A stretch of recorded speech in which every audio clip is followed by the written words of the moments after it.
Senior సిటిజన్లు కేంద్ర ప్రభుత్వం జాతీయ కార్యాచరణ ప్రణాళిక కార్యక్రమం వృద్ధులకు మరిన్ని సౌకర్యాలు అందించేందుకు ఉపయోగపడుతుందని స్వర్ణాంధ్ర వృద్ధాశ్రమ నిర్వాహకులు లయన్ డాక్టర్ గుబ్బల రాంబాబు తెలిపారు. స్థానిక లాలచెరులోని స్వర్ణాంధ్ర వృద్ధాశ్రమ ప్రాంగణంలో జరిగిన సీనియర్ సిటిజన్స్ జాతీయ కార్యాచరణ ప్రణాళిక అధ్యయన కార్యక్రమంలో రాంబాబు ముఖ్య అతిథిగా పాల్గొని ప్రసంగించారు.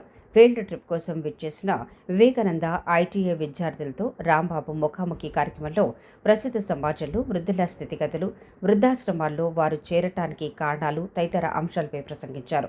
ఈ సందర్భంగా వృద్ధులు ఎదుర్కొంటున్న సమస్యలు, వారికి స్వర్ణాంధ్ర కల్పిస్తున్న సదుపాయాలు వివరించారు.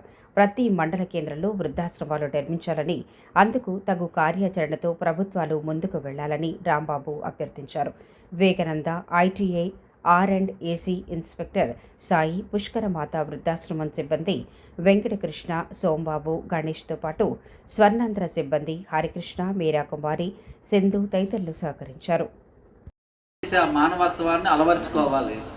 ఇక్కడ సమస్య ఏంటనేది ఈ నేషనల్ సీనియర్ సిటిజన్ పాలసీలో కూడా వృద్ధులు ఎలాంటి కొత్త సమస్యలు ఎదుర్కొంటున్నారు, ఎలాంటి సమస్యల్లో వృద్ధాప్యం ఉందని చెప్పేసి అదొక విజిట్. ఇలాంటి సంస్థలను మీరు చెప్పారు కదా, వెంకటకృష్ణ గారు చెప్పారు. ఇవన్నీ స్వచ్ఛంద సేవా సంస్థలు ఇలాంటి ఆశ్రమాలు నిర్వహిస్తాయి. ఎవరు నిర్వహిస్తారో ఎప్పుడైనా విన్నారా? NGO అనే పేరు విన్నారా? Can I know anybody can tell me the NGO abbreviation? NGO అంటే 2 అబ్రివేషన్లు ఉంటాయి. ఒకటి నాన్ గవర్నమెంటల్ ఆర్గనైజేషన్. అంటే మీకు తెలుసు, ప్రభుత్వమే అన్ని పనులు చేయలేదు కాబట్టి ఇలాంటి స్వచ్ఛంద సేవా సంస్థలు సమాజంలో ఉన్నటువంటి ఇబ్బందులు గురవుతున్నటువంటి వర్గానికి కానీ, సమాజంలో ఎప్పుడైనా ప్రకృతి విపత్తులు వచ్చినప్పుడు, అలాగే అగ్ని ప్రమాదాలు, మనకి ఈ తుఫాన్లు వచ్చినప్పుడు తక్షణమే స్పందించేది ఎవరు? స్థానికంగా ఉన్న స్వచ్ఛంద సేవా సంస్థలు.